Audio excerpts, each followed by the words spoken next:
Hello guys, welcome back to my YouTube channel. চলে এসেছি আজকে আরেকটি নতুন ভিডিও নিয়ে।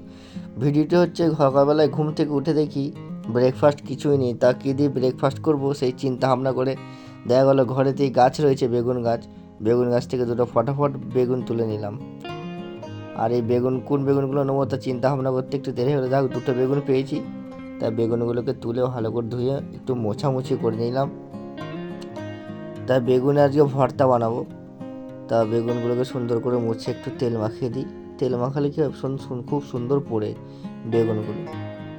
তেলটা মাখাচ্ছি, দেখো কি হবে।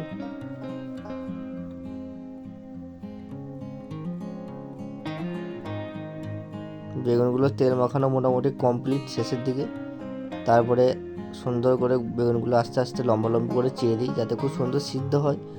আর চিড়ে দেওয়ার আরেকটা কি সুবিধা আছে না, বেগুনগুলো যদি পোকা থাকে ভিতরে তাহলে বোঝা যাবে বা হালকা দেখা যায় যে হ্যাঁ পোকা আছে কি না। আর যদি বীজ হয়ে যায় বেগুনগুলো তাহলে তো খেতে ভালো লাগবে না, সেটাও বোঝা যাবে। তো আমি গ্যাসটা জ্বালিয়ে নিলাম। এবার বেগুনগুলো দিচ্ছি আস্তে আস্তে পুড়িয়ে নেওয়ার জন্য। বেগুনগুলো পোড়াচ্ছি, মোটামুটি পোড়ানো হয়ে গেল। তো এইভাবেই আমি বেগুনগুলো আস্তে আস্তে পুড়িয়ে নিয়ে গ্যাসেতে এদিক ওদিক করে। তা হাতগুলো একটু খুব মনে হচ্ছে তাঁত লাগছিল, ওই জন্য ছেড়ে দিলাম, হাতে ফসকে পড়ে যাচ্ছিল। তো বেগুনগুলো পোড়ানো শেষের দিকেই।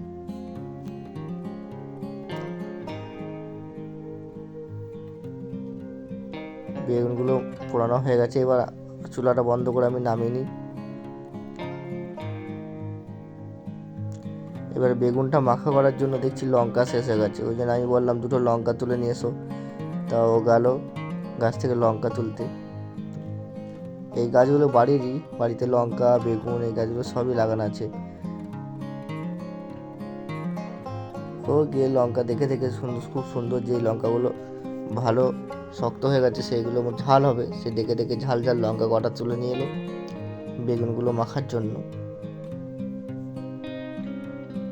আমি যতক্ষণ বেগুনগুলো বসে বসে ছাড়াচ্ছিলাম, তা বেগুনগুলো খুব গরম, সঙ্গে সঙ্গেই নামিয়ে ছাড়ানো হচ্ছিল, তো যে বেগুনগুলো গা থেকে ভাপ ছাড়ছিল, দেখেই বুঝতে পারছো যে বেগুনটা খুবই গরম রয়েছে। তা ছাড়ানোর পর একটু হাতে ভাব লাগবে বলে আমি ছুরি দিয়েই বেগুনের মাত্রায় কেটে নিলাম। আর বেগুনটা ছাড়ার জন্য বন্ধু তোমরা নুন, লঙ্কা, ছোটো ছোটো আদা কুচি করে আর পেঁয়াজ